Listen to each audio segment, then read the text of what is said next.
Hindi lang pala sa Magalang, Pampanga pinaplanong ipatupad ang requirement na drug testing. Panukala ngayon ng Pampanga Police Office na ipatupad ito sa buong lalawigan. Kaya maliban sa sedula, barangay clearance at RTC court clearance ay kailangang magpa-drug test bago bigyan ng police clearance. Narito ang report ni Angelica Simpao.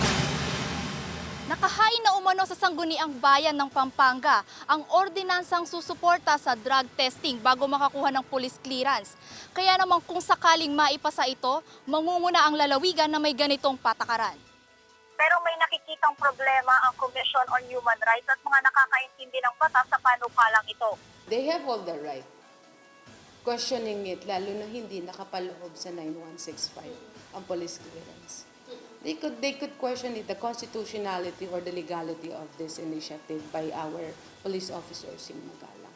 Ngayon, kung hihingi ka ng clearance, halimbawa, at pipilitin ka na magkaroon ng drug test muna bago ka bigyan ng clearance, tingin ko po labag po yan sa ating konstitusyon at labag po yan sa ating batas dahil po ini-enshrine sa ating konstitusyon yung tinatawag nating right to privacy. Pero seryoso si Pampanga Police Director Senior Superintendent Joel Consulta na hakbang ito para tuluyang supuin ang droga sa lalawigan ng Pampanga.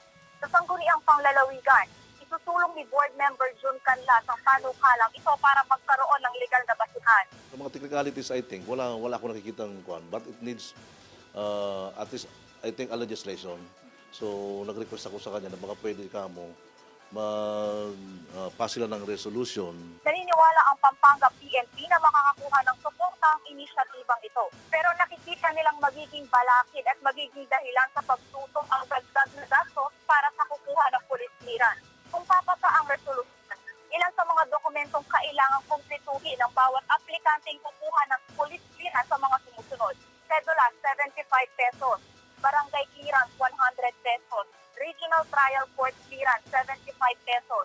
Drug test fee na 300 pesos at police clearance fee na 100 pesos. Sa kabuuan, kailangan ng aplikante ng 660 pesos para makakuha ng police clearance. Bukod pa dito ang budget sa pamasahe, pagkain, oras na ipaghihintay ng mga aplikante. Kasama sa panukala ng PNP ang koordinasyon sa bawat municipal health office para maging libre at tama ang resulta ng drug testing. Inaasahan ng PNP na aprobahan ng panukalang ordinansa sa lalawigan bago matapos ang taon. Konting legalities lang siguro dyan.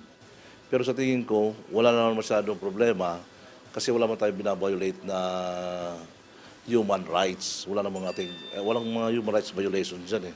Ayon kay Consulta, hindi bibigyan ng police clearance at irerekomenda na nasa ilalim sa rehabilitation ang mga aplikante magpo-positibo sa drug test. Magkakaroon din ng revalidation ng resulta at maaari ring maharap sa kasong paggamit sa ipinagbabawal na gamot ang magpo-positibo sa drug test. Ako si Angelica Simpao, nag-uulat para sa Metro Central Luzon News.